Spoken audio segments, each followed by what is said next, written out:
इसकी मेहनत से युवा की जमीन लगी है। श्री राम गांधी साहब पिछले 4 साल जिन्होंने ये काम देखा वो हमारे साथी सौर्य विजय जी, के शर्मा जी, सांसद राज्यसभा के हमारे सहयोगी फौजिया खान जी, सभी राज्यों से आए हुए संगठन के सभी साथी, युवक, विद्यार्थी, महिला, सभी क्षेत्रों में काम करने वाले सभी मेरे साथी, बहनों और भाइयों, मुझे खुशी है कि मेहंदी साहब ने इस जिम्मेदारी लेने के बाद उसी दिन में मुझे आकर बताया कि हम एक वर्किंग कमेटी की मीटिंग लेना चाहते हैं, साथियों की राय सुनना चाहते हैं, इनके साथ बातचीत करके आगे का नक्शा बनाना चाहते हैं और मिलकर राष्ट्रवादी कांग्रेस पार्टी का मानवता विभाग में कैसे मजबूत कर सकते हैं और देश की अलग अलग मजहब के लोग इनके मन में किस तरह से एक विश्वास कॉन्फिडेंस तैयार करने में राष्ट्रवादी कांग्रेस पार्टी क्या जिम्मेदारी ले सकती है, ये बात उन्होंने कही। और इसीलिए कि आज की वर्किंग कमेटी की मीटिंग यहाँ बुलाई। मुझे खुशी है कि आप बड़े तादाद में यहाँ शामिल हो गए। कई साथियों ने अपनी विचारधारा सामने रखी और मैं यहाँ से जाने के बाद आगे का नक्शा बनाने के लिए जो आपके से कई साथियों के सुझाव हैं वो भी यहाँ सुनकर हमारा आगे का कार्यक्रम तय हो जाएगा और एक मजबूत संगठन हम राष्ट्रवादी कांग्रेस पार्टी के नाम तैयार करेंगे। नींव पर एक अजीब स्थिति है, एक समझ है लोगों में भारतीय जनता पार्टी के हाथ में हुकूमत है, प्रजातंत्र ने लोगों ने कुछ तय किया तो आम जनता का वो अधिकार है किसके हाथ में हुकूमत देना चाहिए। मगर यह जिम्मेदारी ऐसी विचारधारा के लोगों के हाथ में दी गई, इससे आज देश में समस्या पैदा हो गई। हम देखते हैं कि भारतीय जनता पार्टी, उनका नेतृत्व बातें एक करते हैं और देश को एक अलग रास्ते पर ले जाने की कोशिश कर सकते हैं। इससे आज देश में लोगों के मन में एक संभ्रम पैदा हुआ। मैं इतना ही कहना चाहता हूँ कि भले देश के भागों में से भारतीय जनता पार्टी हो, उनके साथी हो, उनकी लीडरशिप हो, इनके पास बड़ी मेजॉरिटी हो सकती है, मगर यह मेजॉरिटी सच्ची मेजॉरिटी नहीं है। आप देखिए पूरा हिंदुस्तान का नक्शा आपके सामने रखिए। हम नीचे से शुरुआत करेंगे, उसके खिलाफ कुछ न कुछ साजिश हो गई। ठीक है, किसी ने गलत काम किया तो मैं फिर उसका समर्थन नहीं करना चाहता हूँ, मगर फिर भी सजग तरह से कई लोगों को और खासकर जो पार्टी या हुकूमत है जिनको लोगों का समर्थन है, उनको दूर करने के लिए केंद्र सरकार की सब ताकत, चाहे सीबीआई हो, चाहे ईडी हो, इसका इस्तेमाल करने का काम आज दिल्ली में हो रहा है। और ऐसे समय में कांग्रेस का फर्ज था कि हमारा झगड़ा किसके साथ, हमारा झगड़ा चाहे केजरीवाल के साथ हो सकता है, पर हमारा सच्चाई से झगड़ा बीजेपी के साथ, हमारा झगड़ा ये जो सांप्रदायिक शक्ति है इनके साथ है। और जब ये लड़ाई होती है तब हम लोगों ने प्रत्यक्ष या अप्रत्यक्ष ये सांप्रदायिक शक्ति को मदद होगी, इस तरह से कोई कदम किसी ने नहीं उठाना, ये बात सबके मन में रखने की आवश्यकता है। और इस पर आज हम लोग कोशिश करेंगे। आपने 15 अगस्त का आपने स्पीच सुना।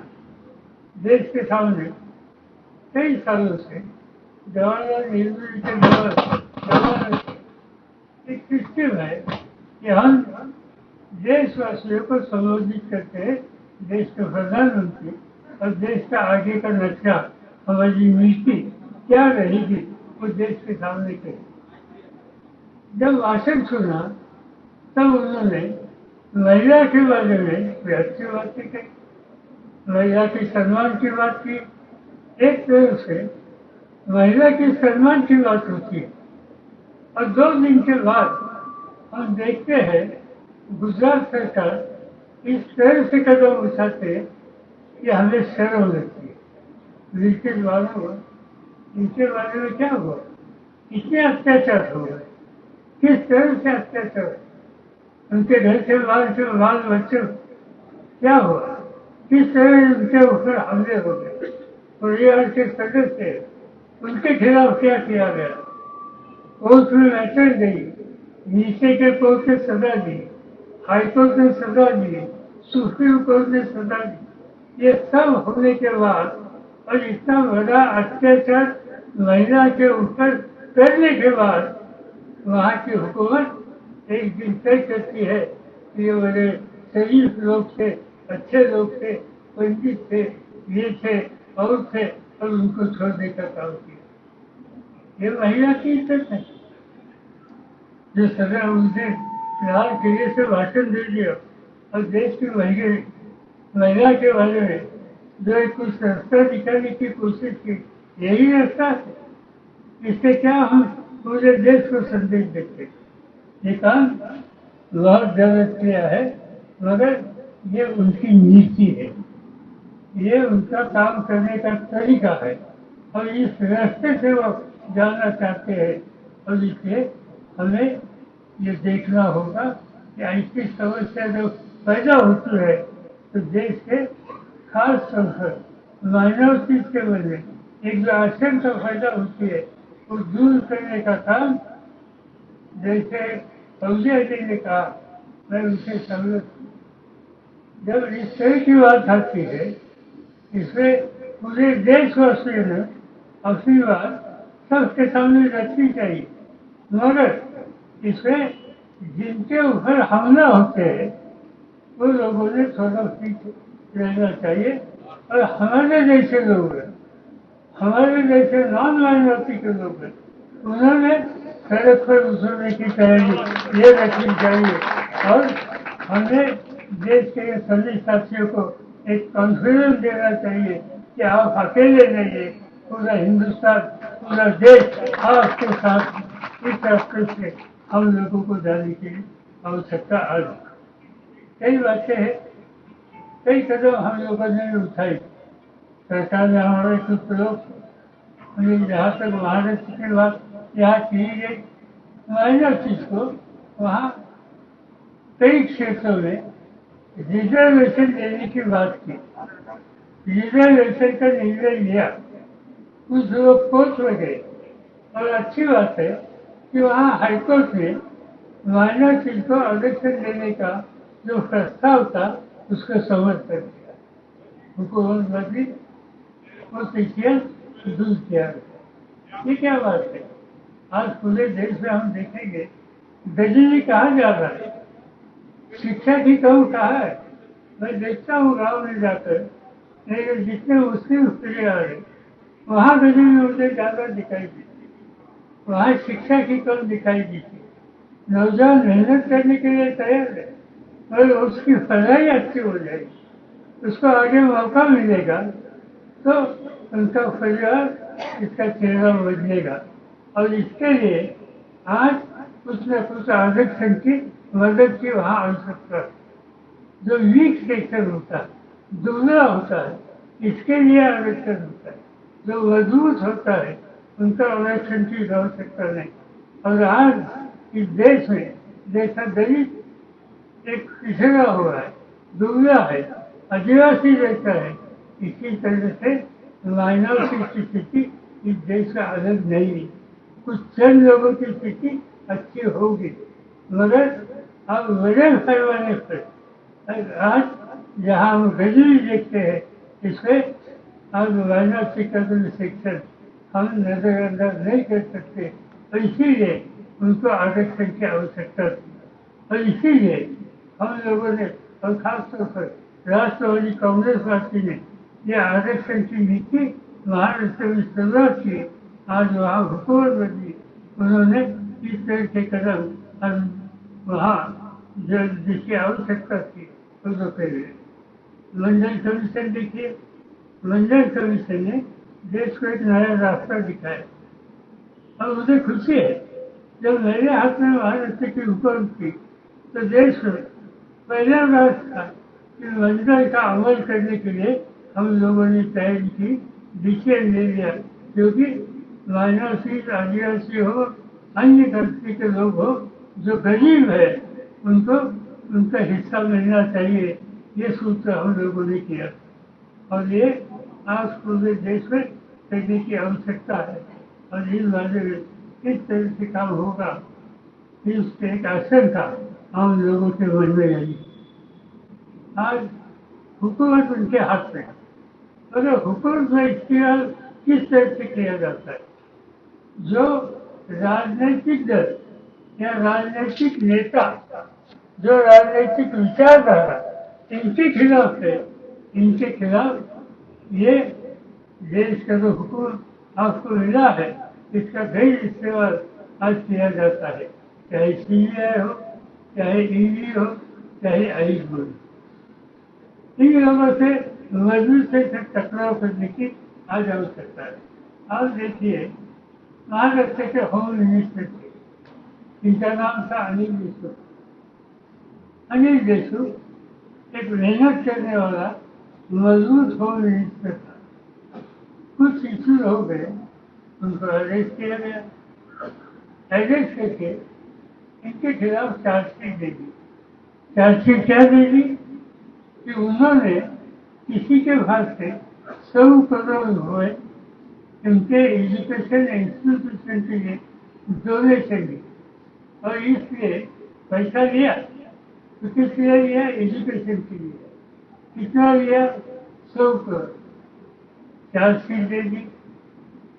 बाद में इन्वेस्टिगेशन हुआ और इन्वेस्टिगेशन होने के बाद 1 महीने के बाद नई चार्जशीट दे दी। और वो नई चार्जशीट कहती है कि वो 100 करोड़ नहीं थे, 4 करोड़, 100 से 4 करोड़। और अभी 15 दिन से और एक नया चार्जशीट दे दिया और इस चार्जशीट में लिखा 4 करोड़ में 1 करोड़ 10 लाख, यानी 100 से शुरू और 1 करोड़ 10 लाख। 1 करोड़ 10 लाख काहे के लिए? एजुकेशन इंस्टीट्यूशन में की बिल्डिंग बनाने के लिए, वो चेक से भर के लिए, बैंक में डिपॉजिट, इसका रिकॉर्ड है। मगर होम मिनिस्टर को पिछले 10 महीने से जेल में रखा है। क्या किया था नवाब मलिक? नवाब मलिक की एक ही गलती तो राष्ट्रवादी कांग्रेस पार्टी का प्रयोग था। हर दिन जहाँ कुछ गलत बात होती है ये बात लोगों के सामने रखने का फर्ज वो करता था ईमानदारी। और इसीलिए इनके खिलाफ केस में क्या था? 20 साल पहले कुछ व्यवहार हुआ था और इसमें उन्होंने कुछ किया, कुछ जमीन की खरीद 20 साल पहले। और अभी हम मानते थे कि क्या इंफॉर्मेशन हमें दे दो, क्या तुमसे काम गलत क्या किया, तो हम देखना चाहते, हमें कोई इंफॉर्मेशन मिली नहीं।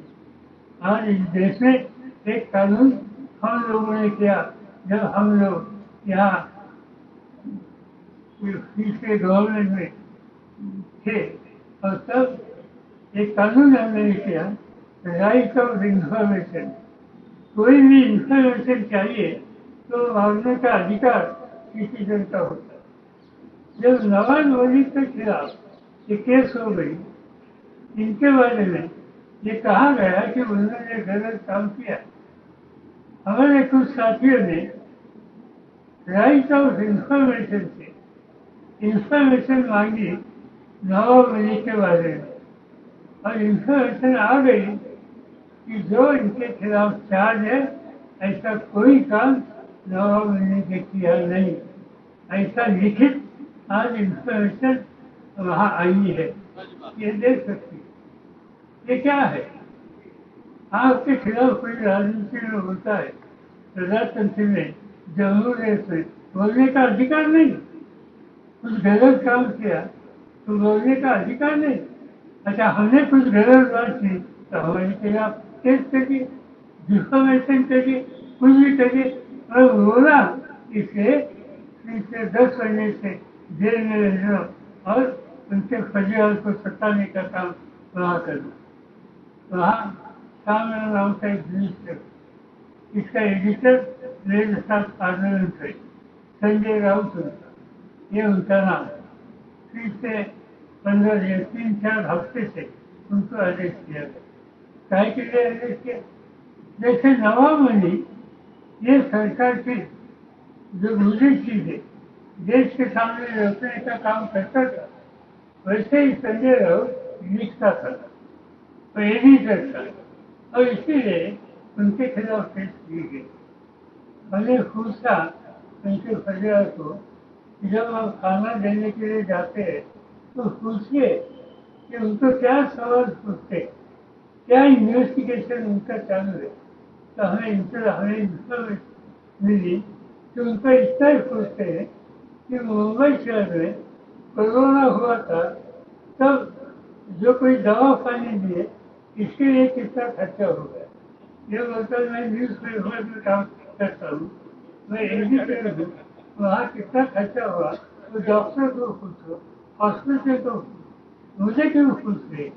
नहीं, जब तक ये इन्फॉर्मेशन आप नहीं लेगी तब तक आपका छुटकारा नहीं। इस आदमी को वहाँ रखा गया। ऐसे जगह जगह पर आज देश में कई राज्यों में इस तरह की स्थिति पैदा हुई, और जब ऐसी स्थिति पैदा हुई तो हम लोगों का फर्ज, प्रजातंत्र का रक्षा करने की जिम्मेदारी जो हमसे ऊपर है, वो संभालने के लिए, पूरी करने के लिए ऐसी जो गलत शक्तियाँ, हुकूमत का गैर इस्तेमाल आज देश में हो रहा है, इसके खिलाफ आज हमें बहादुर से खड़ा रहने की तैयारी रखनी चाहिए। इसी बात पर कह सकते हैं, अनेक कई राज्यों में जहाँ नॉन कांग्रेस गवर्नमेंट है, वहाँ तकलीफ शुरू है।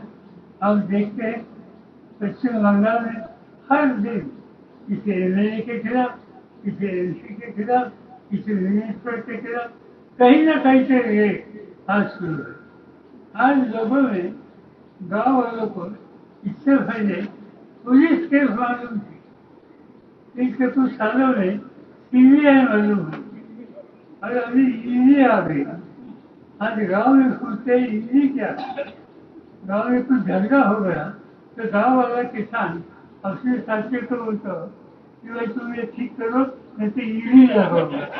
ईडी लगा, इसके बाद जिन लोगों को ईडी मालूम नहीं, आज ये ईडी इन लोगों ने देश के सामने दी, और इसलिए आज ये जो कुछ चला है तो देश की भलाई के लिए चालू नहीं, हम लोगों को इसमें काम करने की आवश्यकता है। मैंने भारतीय जनता पार्टी के कुछ एमएलए और नेता लोगों की स्टेटमेंट देखी।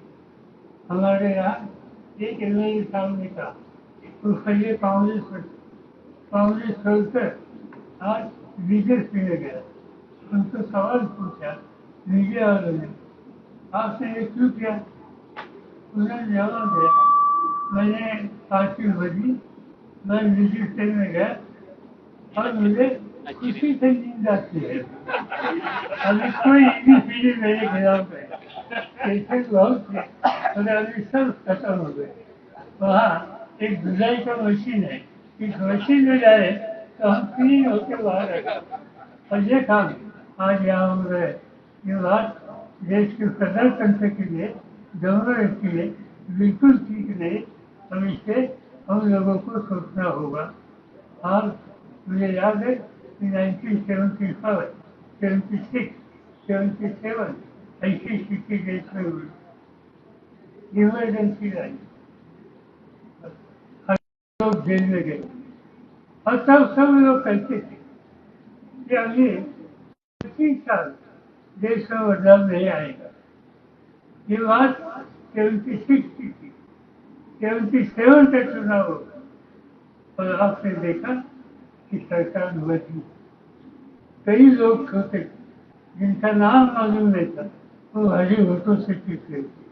इस देश में एक अच्छी बात है, हमारे जैसे राजनीति में काम करने वाले लोग हैं जो हमें अक्ल मिली है, इससे इस देश के आम लोगों की अक्ल ज्यादा है।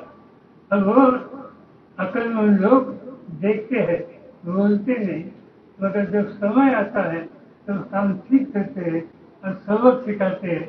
ये सबक सिखाने का टाइम तो इसमें आएगा, हम लोगों ने इसकी तैयारी करनी चाहिए। मुझे विश्वास है इसमें सभी शिक्षक, चाहे माइनॉरिटीज का हो चाहे मेजॉरिटीज का हो, सब मिलकर देश की एकता, देश के प्रजातंत्र और देश का नैतिक अधिकार, इसका संभाल करने के लिए हम मिलकर काम करेंगे। इतना मैं कहना चाहता हूँ। मुझे खुशी है कि आज दिल्ली साहब ने जिम्मेदारी अपने हाथ में लेकर एक नया हौसला तैयार करने के लिए शुरुआत की है। आपके और हम सब लोगों की सहयोग ताकत इनके साथ रहेगी और हम जो नक्शा बदलना चाहते हैं इसकी शुरुआत यहाँ से हो जाएगी। एबीपी माझा, उघडा डोळे बघा नीट।